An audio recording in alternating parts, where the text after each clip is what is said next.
Pour choisir entre anesthésie générale et anesthésie loco-régionale, le patient va être aidé, bien évidemment, dans le cadre de la consultation d'anesthésie qui est obligatoire. L'anesthésiste a un devoir d'information et doit voir avec le patient les bénéfices et les risques de la technique anesthésique avec le patient.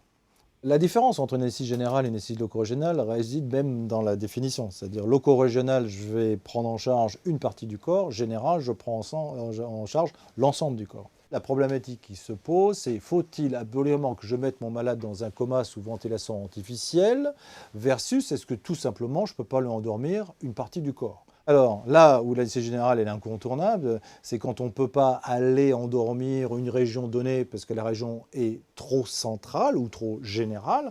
Par exemple, si on fait une intervention au niveau du thorax, une opération à cœur ouvert ou une opération à cerveau ouvert, l'anesthésie générale est incontournable. Anesthésie loco-régionale, c'est le type de description, c'est vraiment la chirurgie de la main, chirurgie programmée ou chirurgie en urgence. Si on a le choix entre anesthésie générale et anesthésie loco-régionale, il faut prendre la technique qui a moins d'effets secondaires. Or, on sait, et de larges études le montrent, que quand on fait une anesthésie loco-régionale, on évite des effets secondaires d'une anesthésie générale qui sont les nausées, vomissements, dans 20% des cas.